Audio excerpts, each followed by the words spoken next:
Hello friends, welcome to my channel. இன்னைக்கு night டின்னர்லாம் முடிச்சிட்டு ஸ்டவ்வை டீப் க்ளீன் பண்ணிட்டேன். 2 monthsக்கு ஒரு முறையாச்சும் நம்ம ஸ்டவ்வை க்ளீன் பண்ணிடணும் ஃபுல்லா.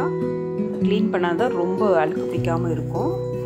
எல்லாம் முடிச்சிட்டு நைட்ல டீப் க்ளீன் பண்ணி நம்ம ட்ரை பண்ணி எடுத்து வைக்க ஈஸியா இருக்கும். எப்படியும் ஸ்டவ் க்ளீன் பண்ண எனக்கு ஒரு 1/2 an hourக்கு மேல ஆயிடும். நெக்ஸ்ட் டே மார்னிங் கிளைமேட் பார்த்தீங்கன்னா சூப்பராக இருந்தது. ஜில்லுன்னு நைட்டு சரியான மழை பெஞ்சிருக்குது. மழை பெஞ்சனால மார்னிங் நல்லா க்ளவுடியாக இருந்தது.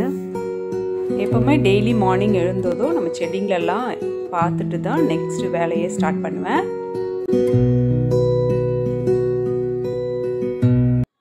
இப்போ சுட சுட டீ வச்சாச்சு.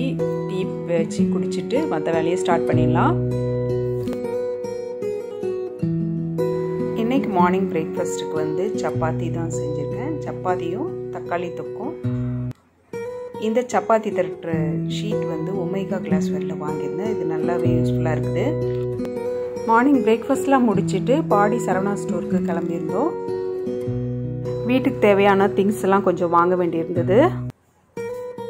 சரவணா ஸ்டோர் ஃபர்னிச்சர் ஷாப்பில் தான் இருக்கும். அங்கே பார்த்தீங்கன்னா நிறைய ஆர்டிஃபிஷியல் பிளான்ட்ஸ் வந்து நியூ கலெக்ஷன்ஸ் நிறைய வந்துருந்தது. பேம்பூ பிளான்ட் பாருங்கள் 1700 சம்திங். அதே மாதிரி கொஞ்சம் நல்ல பெரிய சைஸ் பிளான்ட்லாம் வந்து 650லேருந்தே இருக்குது. எல்லாமே சூப்பராக இருந்தது கலெக்ஷன்ஸ் எல்லாமே. நம்ம வீட்டை டெக்கரேட் பண்ணோன்னா இந்த மாதிரி ஆர்டிஃபிஷியல் பிளான்ட்ஸில் டெக்கரேட் பண்ணலாம். அதை முடிச்சுட்டு வரும்போது கொளத்தூரில் ஒரு செராமிக் ஷாப் பார்த்தேன். இந்த ரோட் சைடில் வச்சுருப்பாங்க பாருங்கள். அந்த செராமிக் ஷாப்பில் தான் 2 பாட் வாங்கிட்டு வந்திருந்தேன். நம்ம ரேட் எவ்வளோன்னு கேட்கும்போதே அதிகமாக சொல்லிடுறாங்க. சின்ன பாட்டே 100 rupees சொல்கிறாங்க. இது பெருசு வந்து 350 சொன்னாங்க. நான் ரெண்டும் சேர்த்து 150 பேசி வாங்கிட்டு வந்தேன். இந்த மாதிரி செராமிக் ஷாப் ரோட் சைடில் இருக்கிற ஷாப்லலாம் நம்ம வந்து ஏமாந்துடக்கூடாது. கொஞ்சம் பார்த்து விலை கேட்டு வாங்கிட்டு வரலாம். இந்த வீடியோ உங்களுக்கு பிடிச்சிருந்தா கண்டிப்பாக எல்சாஸ் ஹோமை சப்ஸ்கிரைப் பண்ணிவிடுங்க.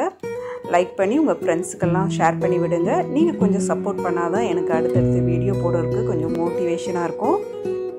கண்டிப்பாக உங்களுடைய லைக் அண்ட் ஷேர் கொடுத்து எனக்கு சப்போர்ட் பண்ணுவீங்கன்னு நினைக்கிறேன். வேறு ஒரு இன்ட்ரெஸ்டிங் வீடியோவில் பார்க்குறேன். தேங்க்ஸ் ஃபார் வாட்சிங்.